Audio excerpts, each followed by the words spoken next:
आपके जितना खूबसूरत इस दुनिया में कोई भी नहीं है मम्मा। आपके जितनी प्यारी आवाज इस दुनिया में किसी की भी नहीं।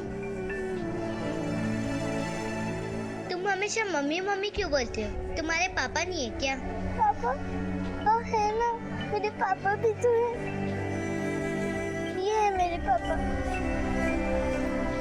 नहीं पापा नहीं, मम्मा ने खुद नहीं किया, मम्मा को मत मारो। नमस्कार, आदाब। क्राइम पेट्रोल डायल 100 में आप सबका स्वागत है। प्यार हमारी जिंदगी का वो सुनहरा एहसास है जो हमें जिंदगी जीने के मायने सिखाता है, हमें अंधकार से उजाले की तरफ ले जाता है। पर कभी कभी यही प्यार पागलपन में बदल जाता है, जहां सही और गलत और अच्छे और बुरे का फर्क समझने की सलाहियत खत्म हो जाती है। और फिर यही पागलपन हमें किसी भी हद तक ले जाता है और हमसे कुछ भी करवा सकता है।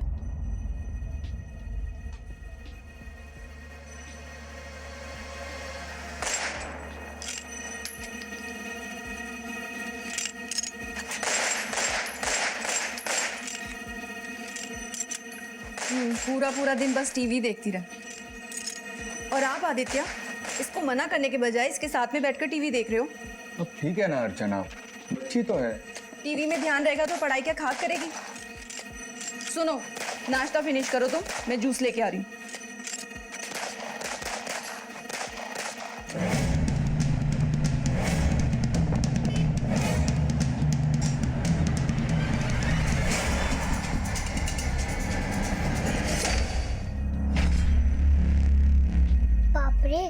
पापा कितना डरावना आदमी है ये सबको गोली मार रहा है। क्या देख रहे हो तुम दोनों? ये उम्र है तेरी देखने की?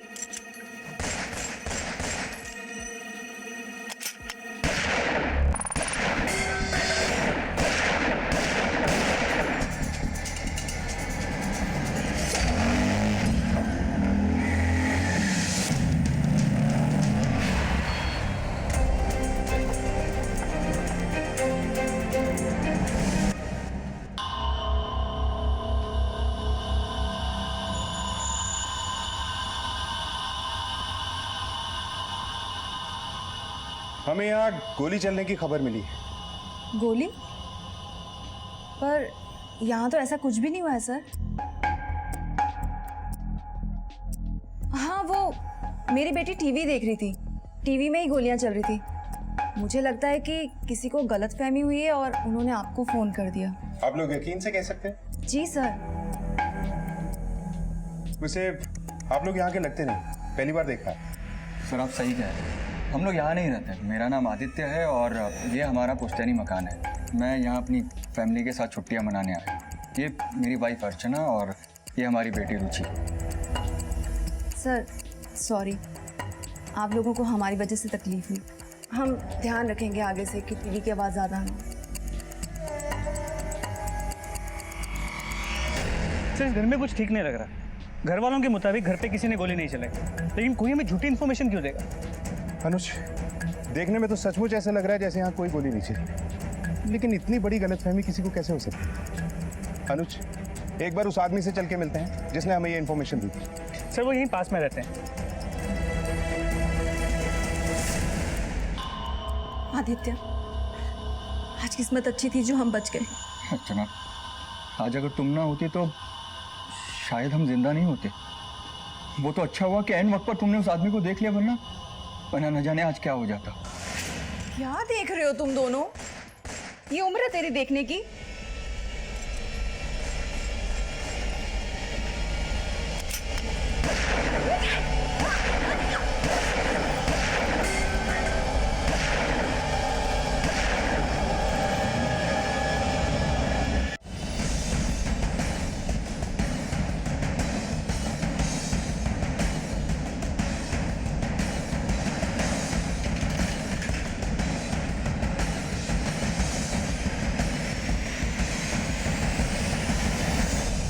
आखिर अर्चना और आदित्य ने पुलिस को झूठ क्यों बोला था? क्या उनके परिवार के कुछ ऐसे राज थे जिन्हें वो पुलिस के सामने नहीं आने देना चाहते थे? आखिर वो कौन था जिसने आदित्य के घर पर गोलीबारी की थी और उसका मकसद क्या था? क्या यह आदित्य के परिवार की किसी से दुश्मनी का नतीजा था? पुलिस ने तहकीकात शुरू कर दी थी। सर, मैंने 25 साल आर्मी में काम किया है। असली गोली के चलने की आवाज़ और टीवी में चली हुई गोली के एक फ़र्क को मैं खूब अच्छी तरह समझता हूँ। गोली की आवाज़ के अलावा आपने और कुछ देखा? जी बिल्कुल। जैसे ही गोलियों के चलने की आवाज़ बंद हुई, मैंने एक आदमी को बाइक पे भागते हुए देखा। उसने हेलमेट पहना हुआ था। फिर आदित्य के परिवार ने हमसे झूठ क्यों कहा कि वहाँ कोई गोली नहीं चली? और वहाँ हमें ऐसे कोई सबूत भी नहीं मिले जिनसे ये साबित हो कि वहाँ गोली चली थी। ये तो मैं नहीं जानता, लेकिन हाँ, वो मकान बहुत सालों से बंद पड़ा हुआ था और वहाँ कोई रहता भी नहीं था। पिछले 1 हफ्ते से ये लोग रहने आए।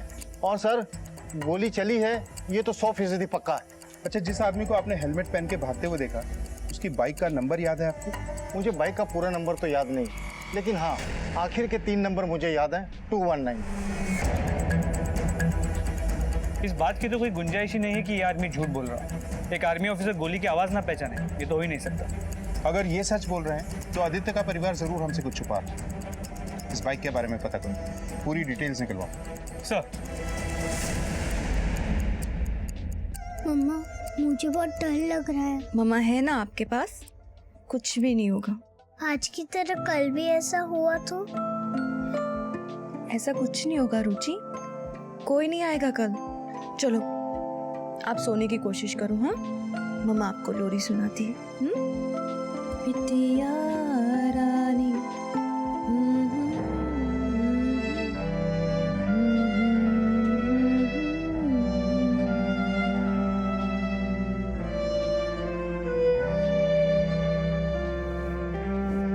मम्मा, पापा हमें छोड़कर तो नहीं जाएंगे ना? पापा हमें छोड़कर कहीं नहीं जाएंगे, हम साथ साथ रहेंगे। हाँ, अच्छा बच्चा बन के सो जाओ। चलो मम्मा है आपके पास।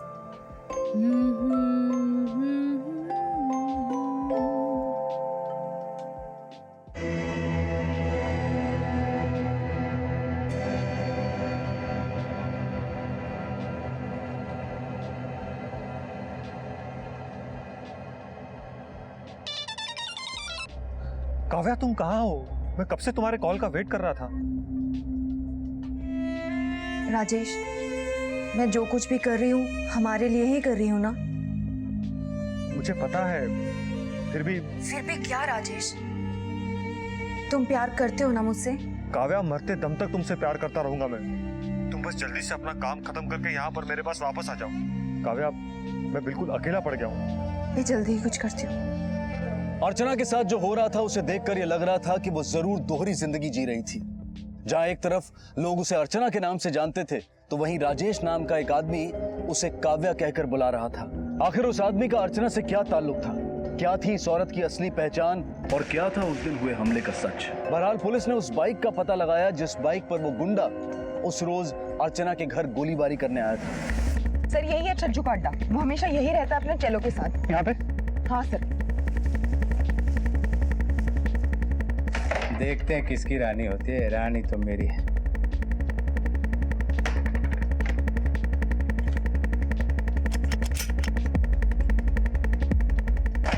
चल चल जल्दी भाई, इस बार अपन जाएगा ना मान लेने। हाँ तो जाएंगे ना, परसों जाने का 4 बजे।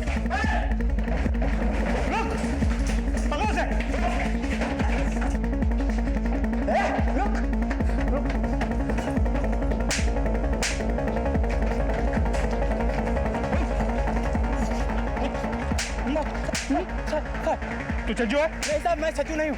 कहाँ है छज्जू? कहाँ है? मुझे नहीं मालूम हुआ अभी कहाँ है।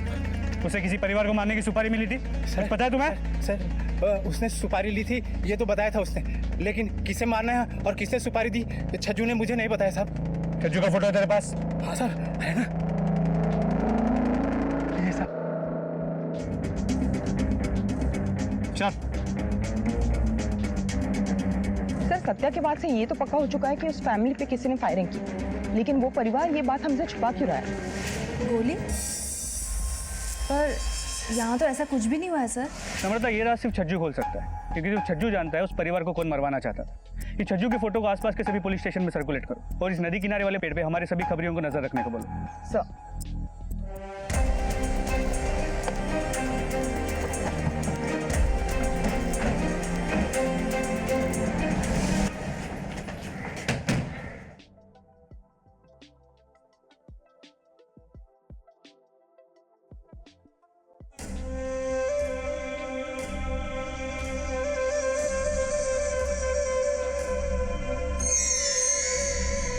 पूरे घर की तलाशी लो। सर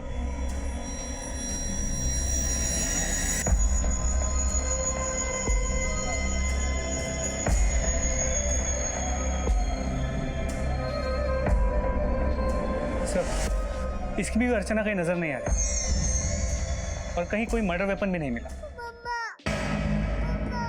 पापा इधर आओ। सर आवाज यहाँ से आ रही है।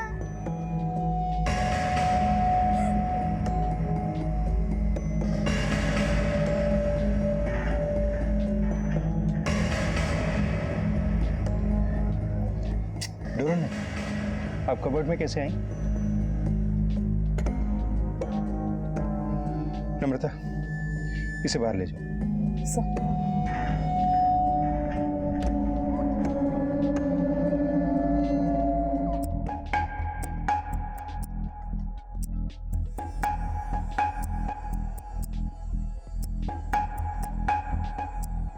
इसे देखकर ऐसे लगता है कि इसे बहुत बेरहमी से मारा गया है, और ये बिखरा हुआ सामान देखकर ऐसे लगता है कि इसने खुद को बचाने की बहुत कोशिश की। अनुष, इसे किसने मारा होगा?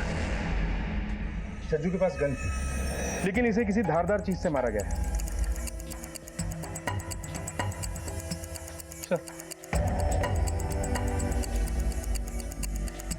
सर देखिए, बुलेट मार्क, मतलब इस घर में गोलियां चली थी। गोली? पर यहाँ तो ऐसा कुछ भी नहीं हुआ है सर। मतलब कोई राज है जो ये लोग हमसे छुपा रहे थे, और उसी राज ने आदित्य की जान ली होगी। बॉडी को पोस्टमार्टम के लिए भिजवाओ। सर ये अर्चना है कहाँ? उन लोगों ने उसे भी मार तो नहीं दिया या किडनैप करके अपने साथ ले गए? शायद अर्चना कुछ ऐसा जानती हो जो उन लोगों को भी जानना हो। अनुज, ऐसा भी तो हो सकता है कि अर्चना इन लोगों से बच के भागने में कामयाब हो गई, या फिर उसने ही अपने पति की जान ले ली। लेकिन वो अपनी बच्ची को यहाँ छोड़कर क्यों भागी? अनुज, ये छज्जू और अर्चना का फोटो सर्कुलेट करा दो। बस स्टॉप, रेलवे स्टेशन, सब जगह ये लोग भागने की कोशिश जरूर करेंगे। सर रुचि बेटा चलो खा लो, दूध बिस्किट खा लो। मुझे नहीं चाहिए। बेटा रुचि, क्या आप हमें बता सकती हैं कि उस दिन आपके घर में क्या क्या हुआ? मैं सो रही थी, फिर मुझे जोर जोर की आवाजें आने लगी। मैं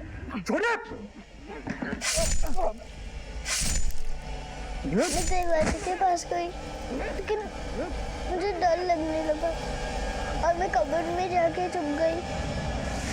अच्छा बेटा, आपने उसे देखा जिसने ये सब किया? नहीं, मैंने उसे नहीं देखा। अच्छा रुचि, आपकी मम्मा कहाँ है? मम्मा का मुझे नहीं पता। सर क्या ये पॉसिबल है कि इसकी माँ अर्चना छज्जू या उन लोगों के साथ मिली हो जिन लोगों ने इसके पिता को मार दिया? मेरी मम्मा ऐसा नहीं कर सकती, वो अच्छी है।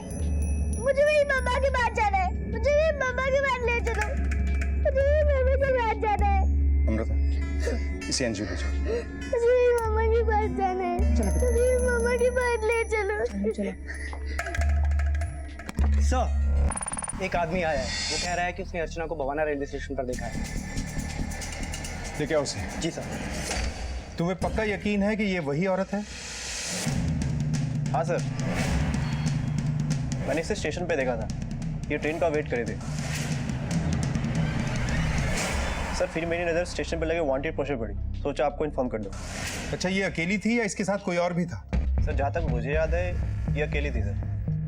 ठीक है, तुम जा सकते हो। Thank you sir. सर इस औरत अर्चना का कैरेक्टर दिन ब दिन सस्पिशियस होता जा रहा है। इसके पति आदित्य पे हमला होता है और वो मर जाता है। इसकी बेटी रुचि की जान खतरे में। सर ये अर्चना इस तरह अकेले भाग कैसे सकती है? अगर ये सब अर्चना ने किया है तो उसके पीछे इसका मकसद क्या हो सकता है? क्या अर्चना का छज्जू के साथ कोई अफेयर था? अगर अर्चना के आज के बारे में जानना है तो उसका अतीत हमें अच्छी तरह से खंगालना होगा, और जिस वक्त ये रेलवे प्लेटफॉर्म पे देखी गई उस वक्त की सभी ट्रेन के बारे में पता करो, वो कहाँ कहाँ रुकती हैं, और जहाँ जहाँ ये ट्रेन रुकती हैं उस सब जगह की रेलवे पुलिस को अर्चना के बारे में अपडेट करो। सर आदित्य की मौत के बाद इस केस की उलझनें और भी बढ़ गई थी। पुलिस के सामने अब दो सवाल थे। पहला सवाल था कि आदित्य को किसने मारा था, और दूसरा रुचि की मां अर्चना कहां थी। और एक मां अपनी बेटी को इस हाल में छोड़कर कैसे जा सकती थी। पुलिस के सामने इस केस की परतें अभी हटना शुरू ही हुई थी। सर आदित्य के कॉल रिकॉर्ड्स मंगा लिए हैं और आदित्य का बैकग्राउंड चेक किया तो पता चला इस गांव में उसका एक चाचा है शंकर, जो एक बहुत बड़ा जमींदार है, और फ्रूट मार्केट में उसके फ्रूट्स के होलसेल का बिजनेस है। आदित्य के परिवार में और कौन कौन है? सर आदित्य की दादी है जो हिसार में रहती है। मैंने उनसे कांटेक्ट करने की कोशिश की मगर उनसे कोई बात नहीं हो पाई। उनसे कांटेक्ट करते रहो और इस छज्जू की तलाश को तेज कर दो। सर आदित्य के चाचा शंकर आपसे मिलने आए हैं। बुलाओ। मन ने आदित्य के बारे में पता चलिया। विश्वास नहीं हो रहा कि वो अब इस दुनिया में नहीं रहा। वैसे किसने मारा आदित्य को? देखिए, हमारी इन्वेस्टिगेशन चल रही है, लेकिन हमें कुछ लोगों पे शक है। आप किसी छज्जू बैरागी को जानते हैं? ना साहब, पहली बार सुना ही नाम। शंकर जी, आपको किसी पे शक है? कोई ऐसा जो आदित्य को मार सकता हो? आदित्य को कोई क्यों मारना चाहेगा? उसे तो यहाँ कोई जानता भी नहीं है। हाँ, अगर शक की बात है तो मुझे आदित्य की बीवी अर्चना पर शक है। उसी ने मारा होगा उसे। आपके शक की वजह? क्या बताऊं साहब, एक नंबर की लालची औरत है। मैंने जब उसे पहली बार देखा था तभी मुझे उसके चेहरे पर लालच नजर आ गया था, और मैं पक्के यकीन के साथ कह सकता हूं कि उसने सिर्फ पैसों के लिए आदित्य से ब्याह किया है। वैसे शंकर जी, जब आदित्य का मर्डर हुआ उस वक्त आप कहाँ थे? आप मुझ पे शक कर रहे हैं? मैं भला क्यों मारूंगा आदित्य को? और वैसे भी उस वक्त मैं अपने कमरे में सो रहा था। आप चाहो तो मेरे नौकर से पूछ सकते हो। ठीक है, आप जा सकते हैं, लेकिन जरूरत होगी तो आपको फिर से बुलाएंगे।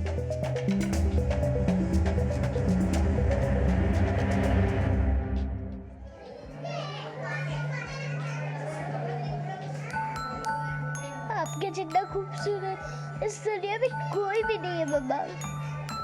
आपके जितनी प्यारी आवाज इस दुनिया में किसी की भी नहीं। बिटिया रानी परियों की नगरी से एक दिन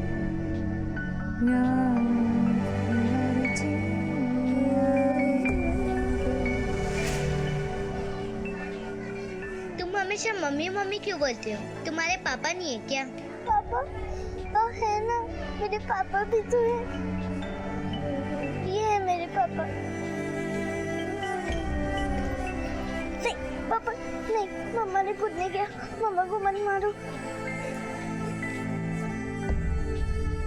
सर आदित्य के कॉल रिकॉर्ड्स, इसमें से हर नंबर को डिटेल में चेक किया, लेकिन खूनी के साथ कोई भी कनेक्शन नहीं मिल पाया। लेकिन सर इसमें एक नंबर मिला है जो हिसार के एक प्रॉपर्टी डीलर का है। मैंने उससे भी बात की तो उसने कहा कि आदित्य उससे रेगुलर टच में था अपनी पुश्तैनी हवेली बेचने के लिए। सर उसने ये भी बताया कि आदित्य ये बात सबसे छुपा के रखना चाहता था। मुझे इस बात की स्ट्रांग इंट्यूशन है कि आदित्य का मर्डर इस पुश्तैनी मकान की वजह से हुआ। शंकर को पता चल गया होगा कि आदित्य इस मकान को बेचना चाहता है, इसलिए शंकर ने ही आदित्य को मरवा दिया होगा। लेकिन सर शंकर खुद इतना पैसे वाला है, वो एक मकान के लिए आदित्य का मर्डर करके जेल जाना क्यों चाहेगा? फिर ये मकान बेचने वाली बात, शंकर ने हमसे ये बात छुपाई क्यों? सर आदित्य के पोस्टमार्टम रिपोर्ट्स, इस रिपोर्ट से ये साबित होता है कि आदित्य के शरीर पर किसी ने शार्प वेपन से बार बार वार किया है। इस वार की वजह से उसके पेट के सारे ऑर्गन्स डैमेज हो चुके हैं और एक्सेसिव ब्लीडिंग की वजह से उसकी मौत हुई। इतना तो साफ है कि आदित्य का मर्डर किसी बहुत बड़ी नफरत का नतीजा है। आदित्य की दादी से कोई बात हुई? नहीं सर। नम्रता, तुम खुद हिसार जाओ और उसकी दादी से मिलो। हो सकता है इसकी दादी को अब तक पता भी ना हो कि उसके पोते की मौत हो चुकी है। सर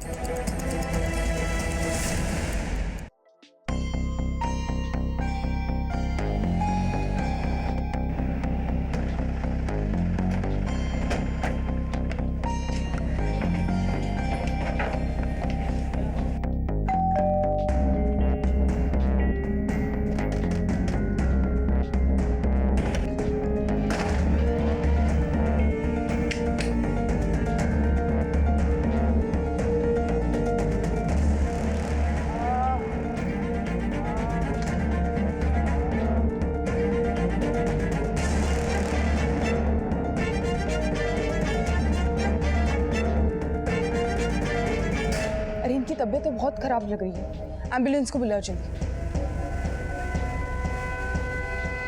हेलो सर, हमें आदित्य की दादी बेहोशी की हालत में मिली है। ठीक है, जब तक उन्हें होश नहीं आ जाता तुम वहीं रुको और मुझे अपडेट करती रहो।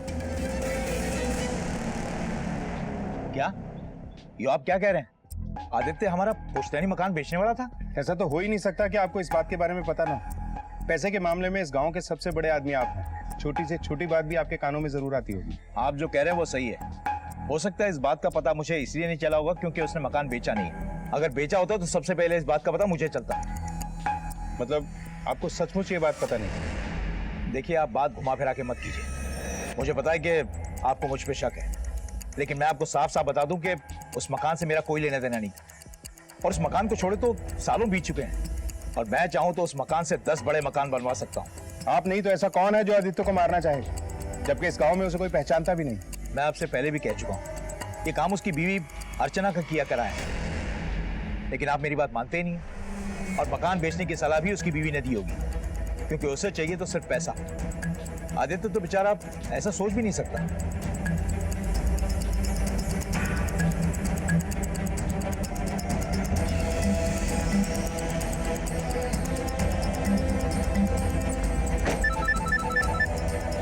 हेलो, ठीक है सर, अर्चना का पता चल गया है। उसे कुआना रेलवे स्टेशन के पास देखा गया।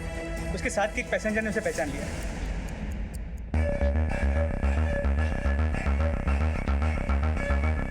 जिस औरत को तुमने देखा, क्या वो यही थी? हाँ साहब, ये वही औरत है।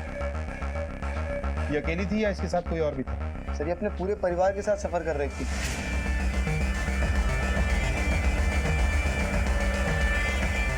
इनफैक्ट ये लोग मेरे सामने वाली बर्थ पे बैठे थे।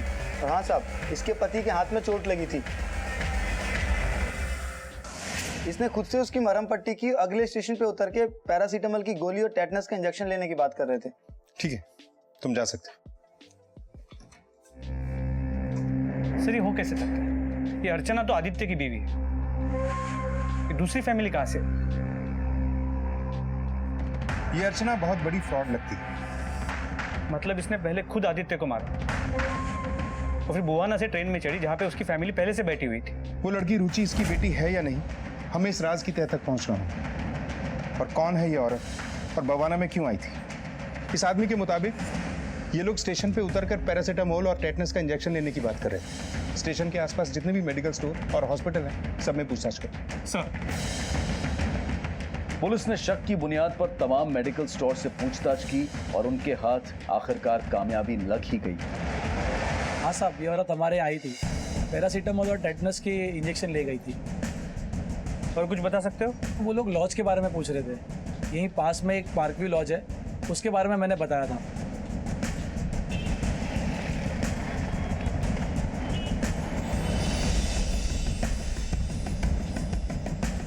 हाँ सर, ये औरत अपने पति के साथ आई थी और इन्होंने 2 रूम बुक कर रखे हैं। ये अभी भी है?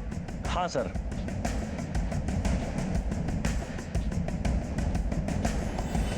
सर, एक रूम ये है और दूसरा रूम ये है, इन दोनों को ही दे रखा है मैंने। खुलवाओ ये रूम।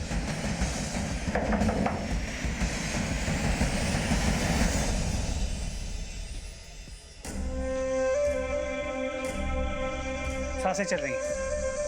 फौरन एम्बुलेंस बुलाओ। सर, सर, ये बच्चा उस दूसरे कमरे में सोया था। पापा पापा पापा पापा पापा पापा बेटा, पापा इसे बाहर लेके जाओ। पापा चलो बेटा। सर, ये बच्चा इसी का है सर। आपके लॉज में इतना सब कुछ हो गया और आपको पता ही नहीं चला? I am sorry sir, but सच में हमें कुछ नहीं पता सर। सर, ये बच्चा यहाँ है और इस पे हमला हुआ है और अर्चना यहाँ से भी गायब है। लगता है बुआना वाला खान यहाँ पे दौड़ा के यहाँ से भाग गई। आखिर ये औरत चाहती क्या है? बेटा, आपका नाम क्या है? घर कहाँ है आपका? मेरा नाम सोनू है और मेरा घर रामनगर में। इसकी फैमिली को इन्फॉर्म करो। सर, सर, ये फोटो मिली। अब ये आदमी कौन है? पहला आदित्य, दूसरा ये और तीसरा इस फोटो में। आखिर ये औरत है कौन और चाहती क्या है? अनुज, आसपास के सभी थानों में ये फोटो सर्कुलेट करा दो, पता तो चले ये आदमी है कौन।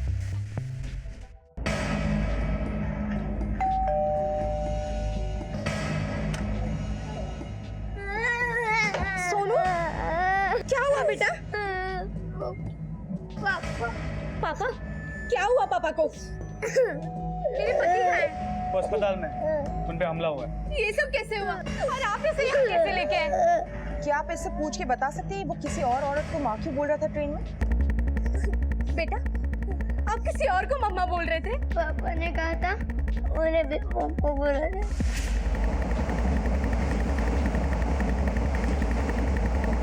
देखो सोनू बेटा, वो जो आंटी बैठी है ना, वो तुम्हारी मम्मी जैसी है। चले? नहीं बेटा, आपकी मम्मा मैं हूँ। हेलो।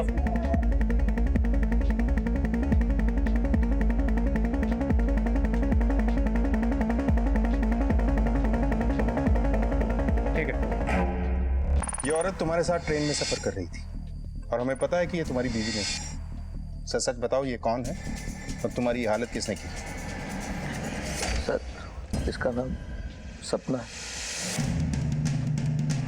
सपना? जी सर। सर, ये मुझे ट्रेन में मिली थी जब मैं अपने बेटे के साथ अपने माँ बाप से मिलके आ रहा था। मेरे पास आके बैठ गई। उसने फिर अचानक मेरा हाथ पकड़ लिया। मैं हैरान था और वो मुझे बाहर की तरफ ले गई।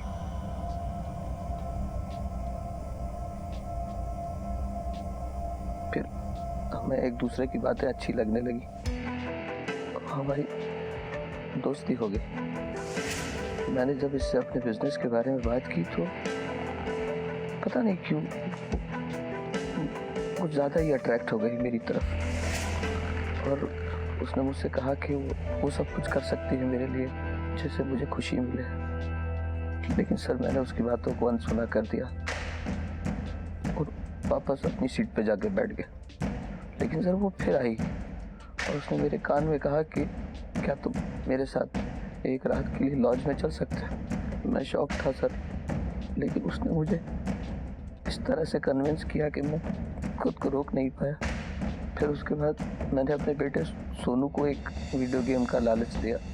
उससे कहा मैंने कि ये आंटी बहुत अच्छी हैं, तुम्हारी मम्मी की तरह है, तुम सबके सामने इनको मम्मी ही कहना। वो छोटा है बच्चा, वो मान गया। फिर हम सर एक लॉज में गए और मैंने वहाँ 2 रूम लिए, एक अपने बेटे सोनू के लिए।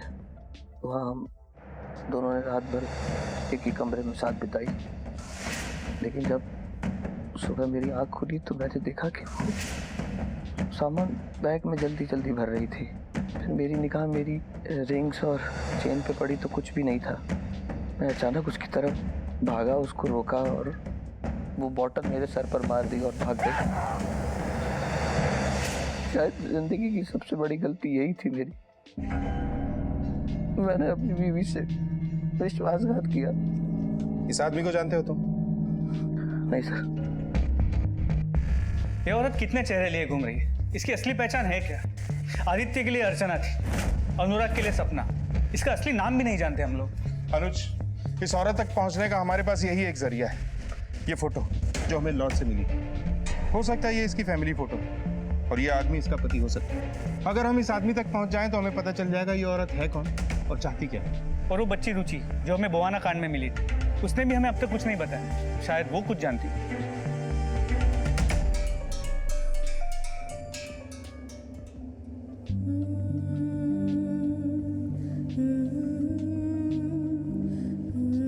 मम्मा, ये पापा बहुत अच्छे थे, पर ये भी हमें छोड़कर चले गए। पुलिस के सामने उस औरत के 2 नाम आए थे, अर्चना और सपना। आखिर क्या थी उस औरत की हकीकत? क्या थी उसकी असली पहचान? पहले आदित्य की मौत, फिर अनुराग का बुरी हालत में मिलना और अब एक तीसरे आदमी के साथ अर्चना की तस्वीर। तो क्या अर्चना अब अपने तीसरे शिकार के लिए निकल पड़ी थी? आखिर उसका मकसद क्या था? वो क्यों इस तरह से लोगों को तकलीफ पहुंचा रही थी? पुलिस को मिली इस तस्वीर में ये तीसरा आदमी आखिर कौन था? उसका साथी था या फिर उसका अगला शिकार? पुलिस को अब ये महसूस होने लगा था कि उनका सामना एक चालाक और बेहद शातिर खिलाड़ी से होने वाला था। बच्चों, तुम लोगों में से किसी ने भी रुचि को देखा क्या? क्या हुआ? अच्छा हुआ सर आप आ गए, मैं अभी आपको ही कॉल करने वाली थी। सर वो लड़की है ना रुचि, सर वो कहीं नहीं मिल रही। मुझे लगता है वो यहाँ से भाग गई है। क्या आप एक बच्ची पे ठीक से नजर नहीं रख सकते? आई एम सॉरी सर, पर पता नहीं वो कैसे मेरी आंखों से बच के भाग गई। हमारे यहाँ आज तक ऐसा कभी नहीं हुआ सर। रुचि के पास कोई सामान था? हाँ सर, वो गुड़ियों के साथ खेलती थी। मैं अभी लेके आती हूँ। सर ये रुचि की डॉल है और वो इन्हीं के साथ खेलती थी। पता नहीं क्या अजीब अजीब सी कहानियाँ बनाती थी। एक डॉल को मम्मी बुलाती तो दूसरे को पापा। नहीं पापा नहीं, मम्मा ने कुछ नहीं किया, मम्मा को मत मारो।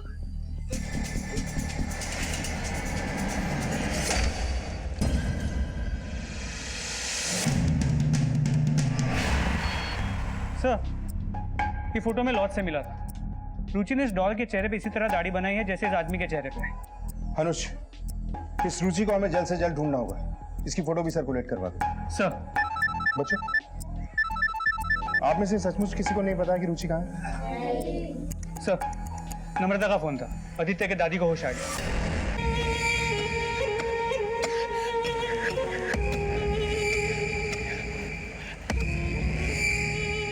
यो तस्वीर अर्चना की से। साहब, ये छोरी आपसे झूठ बोली। हमारे पोते के और इसकी कभी शादी हुई ही नहीं। और क्या जानती हैं आप इसके बारे में? यो एक नर्स है। हमारे पोते को हमारी देखभाल के वास्ते एक नर्स की तलाश थी। उसने अखबार में इश्तहार भी दिया।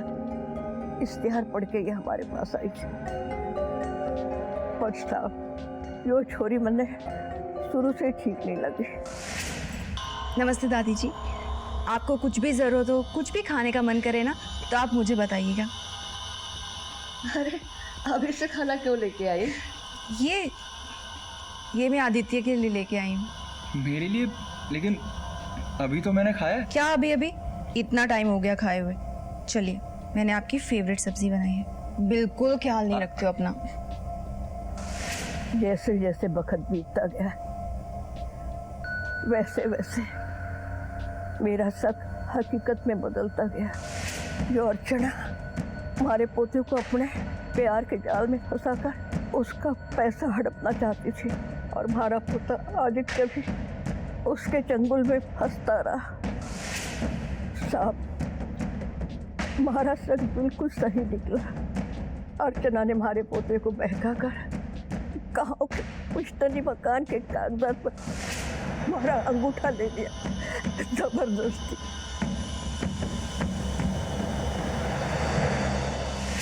पता नहीं उस चुड़ैल ने हमारे पोते पर क्या जादू कर दिया था। हमारा पोता इतना प्यार करने वाला हमारे खिलाफ हो गया, अपनी दादी के खिलाफ हो गया। अच्छा, आपने कभी इस बच्ची को इस औरत के साथ देखा? नहीं सर। अच्छा, इस आदमी को जानती हैं आप? नहीं सर, मैंने इसको कभी नहीं देखा। अच्छा, ये जो अर्चना है, इसका एड्रेस या इसके परिवार वालों के बारे में कुछ जानती हैं? नहीं साहब, मैं उसके या उसके परिवार वालों के बारे में कुछ नहीं जानती साहब।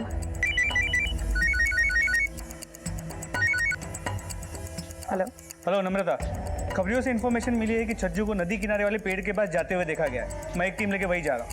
ओके सर, छज्जू का पता लग गया है। वो नदी किनारे वाले पेड़ के पास देखा गया है। ठीक है, तुम फौरन जाओ वहाँ। सर।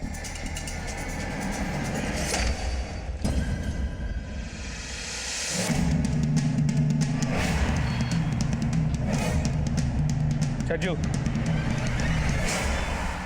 हो गई पूजा? तेरी आरती थाने में उतारते हैं। चल चलो, ले चलो इसे। पकड़ो।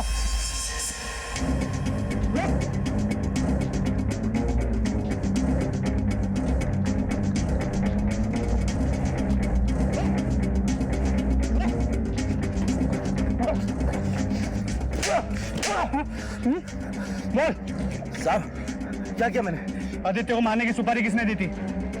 साहब मुझे पता नहीं आप क्या बात कर रहे हैं।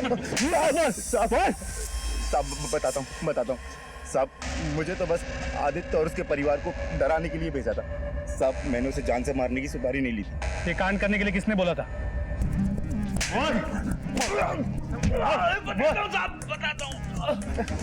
अनुज साहब, वो हमारा पुश्तैनी मकान बेचने निकला था। उस मकान को जिसमें हमारे सारे वंश की मीठी यादें जुड़ी हुई थी, 2-3 बार उसने इस मकान को बेचने की कोशिश की। इसलिए मैंने छज्जू को उसे और उसके परिवार को डराने के लिए भेजा, ताकि वो अपने परिवार को लेकर यहाँ से कहीं दूर चला जाए। लेकिन छज्जू के डराने का भी कोई असर नहीं हुआ, इसलिए मैं खुद गया उसे धमकाने। तेरी इतनी हिम्मत कि चंद रुपयों के लिए तू हमारा ये पुश्तैनी मकान बेच रहा है, जहां हमारे पुरखों ने अपना जीवन बिताया, उसे बेचेगा तू? आज अचानक से आपको पुश्तैनी मकान और बाप दादाओं की याद आ गई? इतने सालों से जब ये मकान बंद पड़ा था तब तो आपको याद नहीं आई? तेरे लिए अच्छा यही होगा कि तू चुपचाप अपने परिवार के साथ यहाँ से निकल जा। मैं आपकी धमकियों से डरने वाला नहीं हूँ।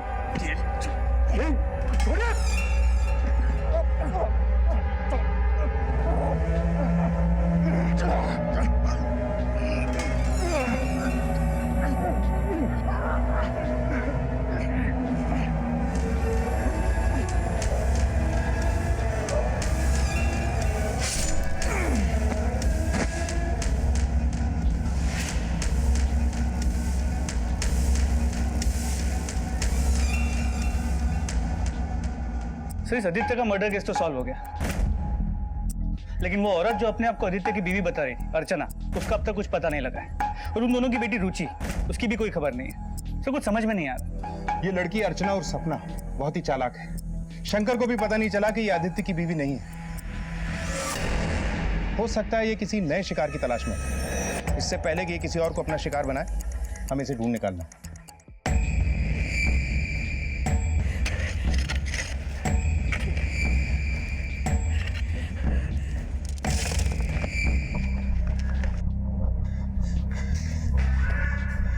क्या हुआ?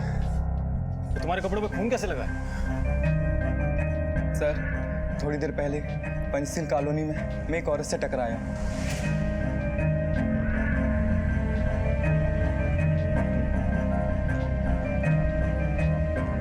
उस औरत ने जरूर कुछ गलत किया है सर। कौन थी वो औरत? मैं नहीं जानता।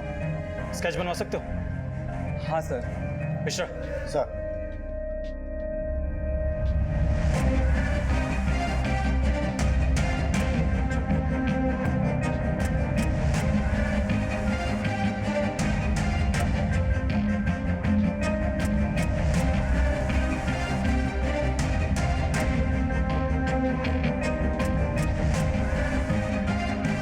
मिश्रा, वो फोटो लेकर आओ। सर,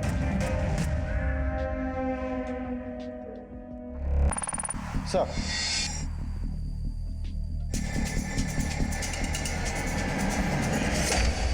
एक के बाद एक जुर्म होते जा रहे थे और हर बार इसी औरत का चेहरा सामने आ रहा था, लेकिन नाम अलग थे।